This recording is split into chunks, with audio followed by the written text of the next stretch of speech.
वो एक मिसाल है। फौजी को आप जंग पे भेजें और बीच में अम्नीशन ना दें और कहें कि जंग लड़ें।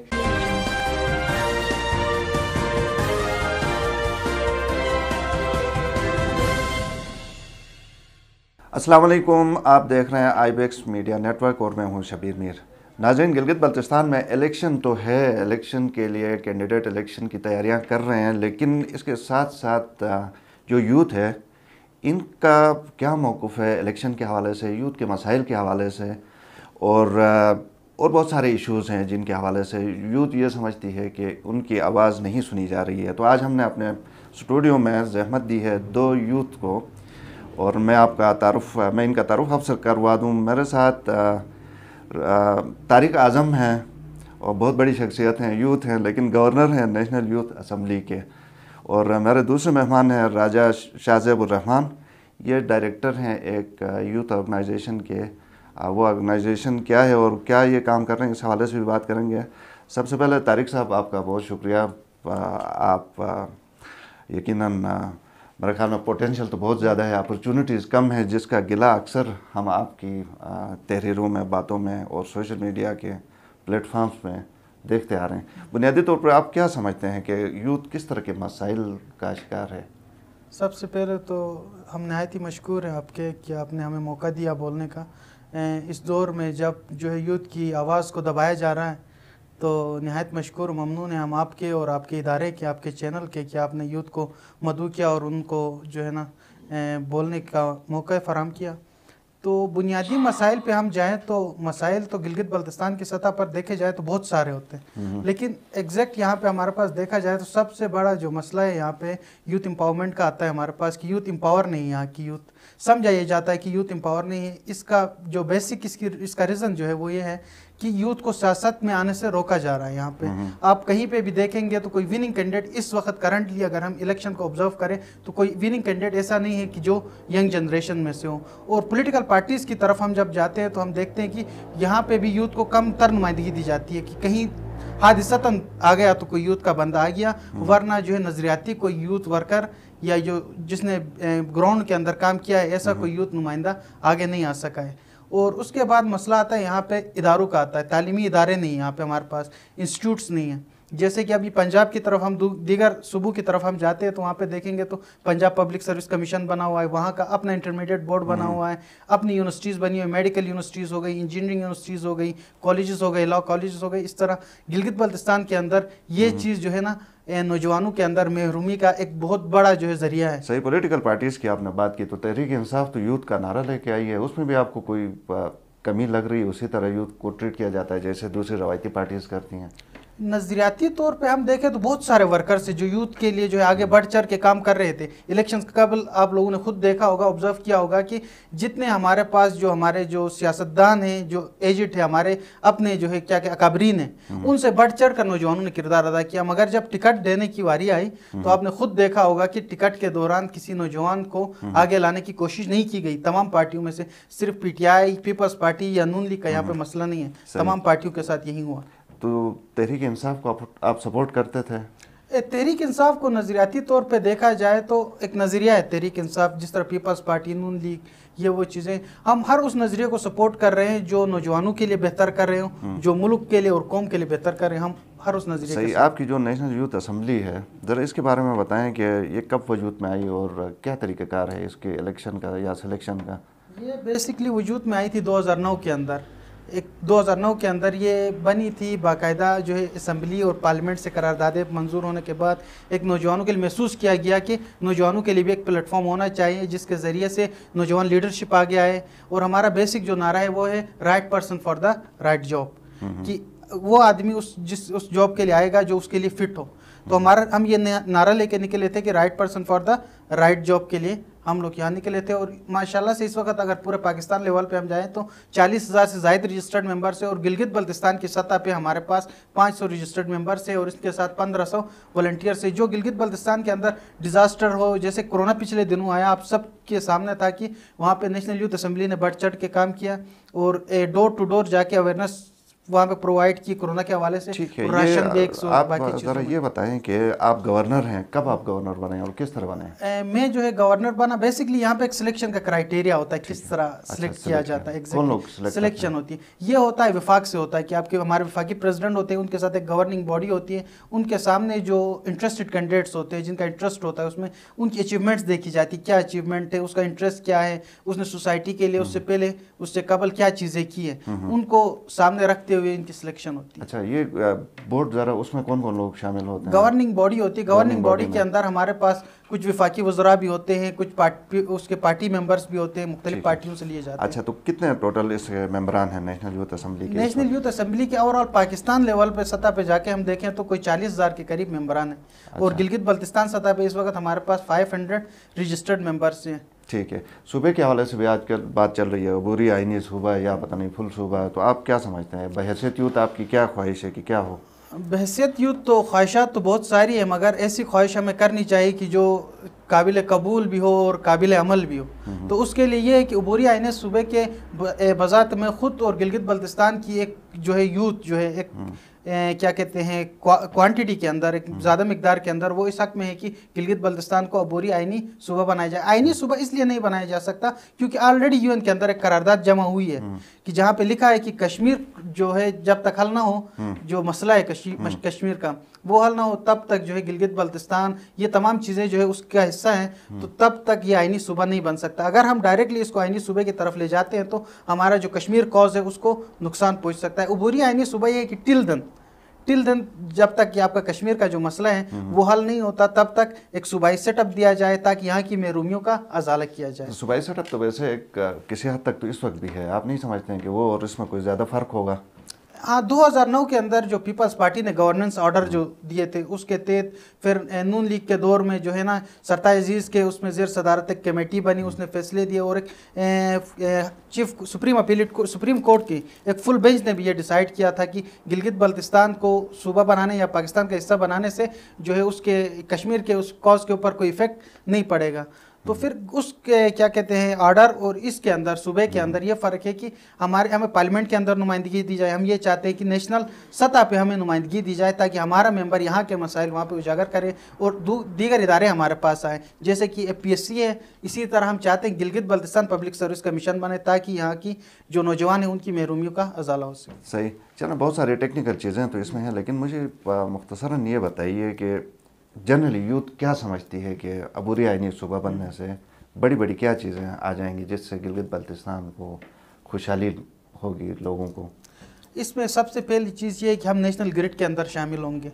अभी हमारे पास जो है ये जो है बन रहा है क्या कहते हैं तो दियामर बादशाह डैम बन रहा है, उसकी मद में जितनी भी पावर इलेक्ट्रिसिटी जा रही है पाकिस्तान में, तो वहाँ पे नेशनल ग्रिड में जब हम शामिल होंगे उससे आने वाला तमाम फाइनेंस का हिस्सा गिलगित बल्तिस्तान के हक में आएगा, तो ऑटोमेटिकली यहाँ पे खुशहाली आएगी, यहाँ पे रोज़गार भी आ जाएगा। उसके साथ साथ जो है NFC अवार्ड का एक तरीक़ाकार होता है जिसमें तमाम सूबों को जो है इक्वली वो बराबर का उसके अंदर शामिल किया जाता है, तमाम सूबों को उनको इक्वली फाइनेंस किया जाता है। तो उसके अंदर भी एक खासी रकम जो है गिलगित बल्तिस्तान को मिलेगी जिससे यहाँ डेवलपमेंट होगी, यहाँ पे तालीम आएगी, रोज़गार आएगा, हेल्थ फैसिलिटीज़ यहाँ पे। सही। तो आप लोगों की इसके ऊपर गिलगित बल्तिस्तान सूबा बनना चाहिए या इसके अगेंस्ट में कोई डिबेट्स होती हैं और कोई डिबेट्स कोई बहस मुबाहिसे कोई होते हैं इस तरह के, और कहाँ पे होते हैं? एग्जैक्टली ये मुख्तलिफ हमारी मीटिंग्स होती हैं, कैबिनेट मीटिंग्स होती है। जिस तरह हमारे पास एक शेडो गवर्नमेंट होती है, जैसे कि दूसरी गवर्नमेंट है, वफाकी गवर्नमेंट है या सूबाई गवर्नमेंट, इसी तरह हमारी भी एक गवर्नमेंट होती है अपनी शेडो गवर्नमेंट हम जिसे कहते हैं। इसी तरह हमारी जब भी कोई मीटिंग होती है तो वहाँ पर हम इन चीज़ों को डिस्कस करते हैं कि किस तरह हमने जाना है, किस तरह जाएंगे तो हमें फ़ायदा है और किस तरफ हमारा नुकसान है, चीज़ें वहाँ पर डिस्कस होती हैं। ठीक। रजा साहब, आप ये बताइए कि आप सोशल एक्टिविस्ट हैं काफ़ी अरसे से, आप क्या समझते हैं कि यूथ के हवाले से जो आपके साथी ने तारिक ने बातें की हैं, गवर्नर साहब ने जो बातें की हैं, किस हद तक आप इनसे इत्तफाक करते हैं? यूथ के इश्यूज़ के हवाले से मैं बात कर रहा हूँ। तो बहुत शुक्रिया मीर साहब, आपने हमें यहाँ पे मदऊ किया और टाइम दिया, अपना कीमती टाइम निकाल के हमें यहाँ पे बुलाया और यूथ के जो एम्पावरमेंट के हवाले से आपने हमें यहाँ पे बिठाया है। तो हम ये समझते हैं कि यूथ एम्पावरमेंट यहाँ पे बहुत ही कम है ठीक है, क्योंकि यहाँ पे जो हमारे पास वसाइल और कैरियर काउंसलिंग नहीं है हमारे यूथ के पास इस टाइम। हमारी यूथ करना कुछ और चाहती है और उनके घर वाले उनको कुछ और करवा देते हैं। अब देखें, एक लड़का कोई बायो पढ़ना चाहता है, लेकिन उसके घर वाले कहते हैं आप आर्ट्स पढ़ें, बायो में ख़र्चे ज़्यादा हैं, जबकि उसको आर्ट्स की कुछ समझ ही नहीं होती है। तो फिर वो इस वजह से काफ़ी डिस्टर्ब होते हैं। तो यहाँ पे कैरियर काउंसलिंग नहीं है हमारे पास, ठीक है। उसके अलावा कोई लीडरशिप यहाँ पे ट्रेनिंग्स वगैरह हमारे पास नहीं होती हैं। तो यूथ इस वजह से काफ़ी डिसहार्ट्स और वो होते हैं यहाँ पे, यूथ के लिए काफ़ी मुश्किलात अच्छा, हैं। ये बताएं साथ कि एक्स्ट्रा करिकुलर एक्टिविटीज़ इतनी होती हैं यूथ के लिए कि जिससे यूथ का जो टैलेंट होता है वो निखर के सामने आया। इसमें मैं बहुत सारी चीज़ें काउंट कर सकता हूँ। खेल, एक स्पोर्ट्स, क्या स्पोर्ट्स में इतनी अपॉर्चुनिटीज़ दी जाती हैं। फिर दूसरी बात, मुख्तलिफ डिबेट कंपटीशंस, क्या इनमें यूथ की नुमाइंदगी है। फिर तीसरी बात, पॉलिटिकल पार्टीज़ के अंदर क्या यूथ की सह है। बिल्कुल, जो आपने बात की है, खेल के हवाले से बहुत सी जो हैं खेल, सैर व तफरी और खेल जो हैं ये एक ज़िंदगी का हिस्सा है। लेकिन यहाँ पे खेल और सैर व तफरी को भी ज़्यादातर इतना वो इम्पोर्टेंस नहीं दिया जाता है जिस तरह हमारे सिर्फ देखा जाए तो गज़र ही है वाहिद जहाँ पे फ़ुटबॉल को थोड़ी सी इम्पोर्टेंस दी जाती है और पोलो को थोड़ी इम्पोर्टेंस दी जाती है गिलगित में। बाकी इस तरह के बहुत से खेल हैं, जैसे बैडमिंटन है, अच्छा टेबल टेनिस हैं, उसके अलावा स्नूकर हैं। यहाँ पर स्नूकर को तो इतना बुरा समझा जाता है कि अपने बच्चे को वहाँ बेचने भी नहीं चाहते हैं, क्योंकि यहाँ का माहौल इस तरह से बना हुआ है। और देखा जाए तो स्नूकर की जो है चैम्पियनशिप्स बहुत ही आला के टॉप क्लास के होते हैं और वहाँ पे बहुत सी जो है ख़ुद को रिप्रेजेंट करने का मौका मिलता है। और यहाँ पे कबड्डी बिल्कुल नहीं है। सही। पॉलिटिकल पार्टीज़ के हवाले से बताइए, यूथ, आप खुद एक्टिविस्ट हैं, तो आप जब किसी पॉलिटिकल पार्टी के अंदर जाते हैं तो क्या आपको मुनासिब ड्यू रिस्पेक्ट और ड्यू स्पेस आपको दी जाती है कि आप अपनी आवाज़ उन तक पहुंचा सकें, आवाम तक पहुंचा सकें? यूथ को देखा जाए तो सिर्फ अपने काम के लिए इस्तेमाल करते हैं जितनी भी पॉलिटिकल पार्टीज़ हैं। वहाँ पे यूथ को इसलिए यहाँ रखा जाता है कि वो इलेक्शन के टाइम पे झंडे लगाएंगे, ठीक है, नारे लगाएंगे। बाकी यूथ को कोई इंपॉर्टेंस वहाँ पे दी नहीं जाती है। जिस तरह हमारे तारिक भाई ने कहा, ना तहरीक इंसाफ ने कोई एक यूथ के बंदे को खड़ा किया इस बार इलेक्शन पे, ना नून ने किया है, ना PPP ने किया है, ना कोई दीगर जमातों ने अपने कोई यूथ के एक नौजवान को आगे लाया है। बहैसियत यूथ, आप मुझे ये बताइए कि जो नई पार्टियां हैं इसमें जो पुराने लोगों को लेके इलेक्टेबल जिनको कहा जाता है उनको सामने लेके आते हैं, आप इस ट्रेंड को क्या समझते हैं, किस तरह देखते हैं? ये मैं इस ट्रेंड को अभी यह समझता हूँ कि अभी भी यहाँ पे जो है जागीरदाराना निज़ाम जैसा ही है। जो सरमायादार है वही इलेक्शन लड़ सकता है, जो गरीब बंदा है वो इलेक्शन नहीं लड़ सकता है। इसको ज़रा सा हमने चेंज करना होगा और देखना होगा कि हमने थोड़े से पुराने लोगों को छोड़ के नई सोच को थोड़ी आगे लानी है। अब देखा जाए तो पाकिस्तान में भी यही है, जितने भी है वहाँ पे इलेक्ट होके आते हैं वही पुराने चेहरे हैं, जितनी भी नई काबिना बनती है वही पुराने चेहरे, कोई नया चेहरा वहाँ में नज़र नहीं आता वहाँ पे यूथ की शक्ल में देखा जाए तो। सही। आपका जो ऑर्गेनाइजेशन है, यूथ ऑर्गेनाइजेशन, इसके बारे में ज़रा बताएं, उसका मैंडेट क्या है, एक्टिविटीज़ क्या हैं? तो मिलियन स्माइल्स जो है बनी है, तकरीबन 1 साल हो गए इसको बने हुए, और 30 के हमारे मेंबर्स हैं ऑल ओवर पाकिस्तान में, और 100 सिटीज़ में हम जो है काम कर रहे हैं यहाँ पे पाकिस्तान में। और गिलगित में हमारे पास जो है 150+ मेंबर्स हैं, जिसमें अभी हमने स्टार्ट किया सिकरदू और गिलगित हम काम कर रहे हैं। अभी क्या कर रहे हैं? काम यहाँ पे कर रहे हैं हम यूथ और उस पे डेवलपमेंट पे काम कर रहे हैं, वुमेन एम्पावरमेंट पे काम कर रहे हैं, ठीक है। उसके अलावा वॉलंटरिज्म पे काम कर रहे हैं हम लोग यहाँ पे। तो उसके अलावा कैरियर काउंसलिंग्स करवाते हैं बच्चों की। किसी को ले लें, वुमेन एम्पावरमेंट के हवाले से किस तरह का काम करते हैं? वुमेन एम्पावरमेंट के हवाले से हम इस तरह करते हैं कि वहाँ पे वुमेन एम्पावरमेंट के हवाले से हम ट्रेनिंग्स करवाते हैं, वुमेन को वो मौक़े देते हैं। एंटरप्रेन्योरशिप के हवाले से हम वहाँ पे उनको ट्रेनिंग करवा के एंटरप्रेन्योरशिप में किस तरह पार्टिसिपेट करना है, किस तरह काम करना है, उस हवाले से हम फिर वुमेन्स को आगे लेके आते हैं। ठीक है। सूबे के हवाले से भी बात हो रही है आजकल, आप क्या समझते हैं कि अबूरी आइनी सूबा ठीक है, फुल आइनी सूबा ठीक है, या मौजूदा आइनी जो सेटअप हमारा चल रहा है डायरेक्ट टू किस्म का, ये ठीक है? तो उबूरी आइनी सूबे का तो मैं बिल्कुल अगेंस्ट हूँ, क्योंकि देखा जाए तो ये उबूरी आइनी सूबा एक चूरन के जैसा है। जैसे तरह पिछले हर इलेक्शन में हमें कोई ना कोई चूरन के ज़रिए हमें टरकाया जाता है, उबूरी आइनी सूबा से हमें कोई फ़ायदा नहीं मिलने वाला है। दिया जाएगा आपके ख्याल में? यूथ क्या समझती है कि उबूरी आइनी सूबा कम से कम दिया जाएगा? जो ऐलान हुआ है ये उबूरी आइनी सूबा दिया जाएगा, लेकिन इससे हमें फ़ायदा नहीं है। देखा जाए तो मीर साहब, अगर उबूरी आइनी सूबा हमें मिलता है फिर NFC अवार्ड में हम तो इन हो जाएंगे, डेफिनेटली हम इन हो जाएंगे। फिर NFC अवार्ड में जो हमारी बजट का जो कॉन्सेप्ट है वो पॉपुलेशन बेस्ड है। पॉपुलेशन बेस्ड होने की वजह से हमारी पॉपुलेशन इस टाइम जो मरदमशुमारी के मुताबिक 14,40,000 कुछ है। 14,40,000 कुछ है। अगर पाकिस्तान और इस दिगर सूबों की निस्बत देखा जाए, जब बजट तकसीम होगा तब हमें 2% या 3% मिलेगा उसमें से, जिसके साथ हम तो वो एक मिसाल है, फौजी को आप जंग पे भेजें और बीच में अमनीशन ना दे और कहें कि जंग लड़े, तो हमें भी कुछ इस तरह कर रहे हैं। और वो कौन सा एक ऐसा सूबा होगा जिसमें सेनेट में सिर्फ 3 नुमाइंदगी दी जाएगी। लेकिन अगर अबूरी आइनी सूबा बने या फुल सूबा बने, दोनों सूरतों में यही होगा ना, उसमें क्या बड़ा फर्क नहीं, फुल सूबा बने तो हमें ये होगा कि हमें कुछ न कुछ मिलेगा। अब हमें तो फिर भी वही रहेगी। अब हमें अबूरी सूबे में जहाँ कौमी असम्बली में 3 नशिस्तें मिल रही हैं, तो अगर आइन में तरमीम करके हमें आइनी सूबा बनाया जाता है तो दीगर सूबों की तरफ बराबरी में हमें सीट मिलेंगे। 25 सीट जिस तरह पेशावर को मिल रहे हैं, जिस तरह सिंध को मिल रहे हैं, जिस तरह बलूचिस्तान को मिल रहे हैं, इसी तरह हमें भी 25 सीटों की नुमाइंदगी मिलेगी वहाँ पे। मुझे ये बताएं कि यूथ के हवाले से, जाहिर है आप यूथ हैं, यूथ की नुमाइंदगी कर रहे हैं ना जी, तो यूथ अपना जो स्ट्रगल है वो जारी रखेगी इस फुल आइनी सूबे के हसूल तक? जी बिल्कुल। मैं जहाँ तक कोशिश कर रहा हूँ कि हम तो चाहते हैं कि यहाँ पे फुल आइनी सूबा मिले।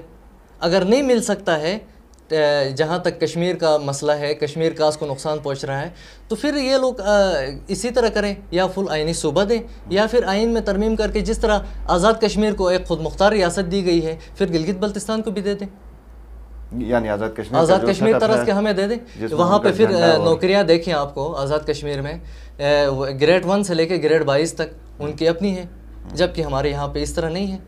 अगर अबूरी सूबा बनेगा तब भी हमारे पास AC डाउन से आना है, ठीक है, DC डाउन से आना है, फिर फ़ायदा तो हमें कुछ नहीं मिल रहा है। ठीक है, बहुत शुक्रिया राजा शाहज़ेब रहमान साहब, और बहुत शुक्रिया तारिक आज़म साहब, गवर्नर हैं नेशनल यूथ असम्बली के। मैं दोबारा इसलिए कह रहा हूँ नाज़रीन कि बहुत सारे हमारे नाज़रीन को पता बहुत कम मालूमात हैं इस हवाले से कि कोई नेशनल यूथ असम्बली भी एग्जिस्ट करती है और उसकी बाकायदा कोई शेप है, बॉडी है और गवर्नर हैं।